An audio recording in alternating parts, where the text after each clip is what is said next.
रायगड, महाराष्ट्रासह देश विदेशातील ताज्या बातम्या पाहण्यासाठी मॅक्स इंडिया लाईव्ह चॅनलला सबस्क्राईब करा आणि बेल आयकॉन दाबायला विसरू नका.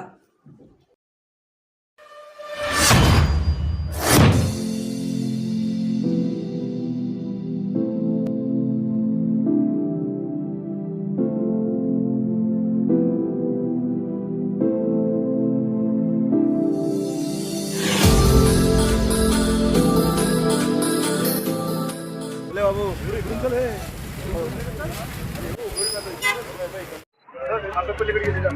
जाऊन येतो. अरुणला सांगितलं. हो हो जाऊ दे.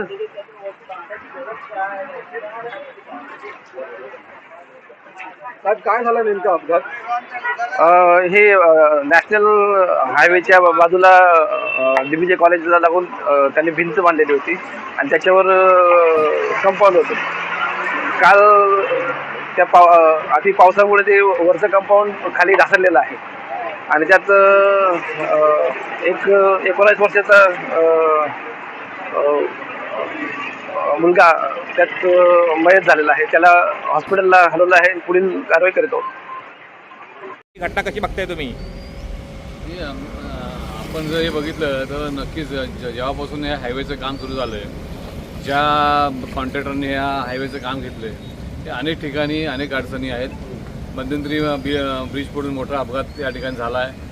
त्यानंतर काल परवा देखील यांचाच जे पिलर कटिंगचं काम चालू आहे त्यात देखील एक मोठा अपघात झाला आहे. सुदैवानं त्या ठिकाणी देखील 2-3 कामगार हे बचावलेले आहेत. आज पण आपण या ठिकाणचं पाठीमागे वॉल जर पाहाल तर या ठिकाणी पाणी निचल्याचं कोणतीही व्यवस्था या ठिकाणी व्यवस्थित नसल्यामुळे मुख्यतः यानंतर जी जांभा भिंत जी वरती आली आहे ती या ठिकाणी कोसळलेली आहे.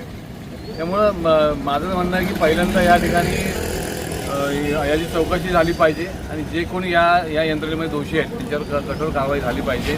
यामध्ये जर हायवे प्रशासनाचा हलगर्जीपणा असेल तर त्यांच्यावर सदस्य मनुष्यवादाचा गुन्हा हा या ठिकाणी दाखल झाला पाहिजे. आणि नक्कीच या ठिकाणी मी शिवसेना उद्धव बाळासाहेब ठाकरेच्या माध्यमातून आम्ही या ठिकाणी तीव्र आंदोलन करणार आहोत. कारण की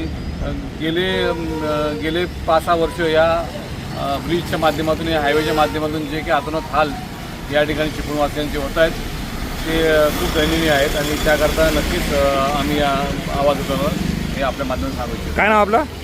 मी विनोद सगळे, शिवसेना तालुका प्रमुख चिपळूण.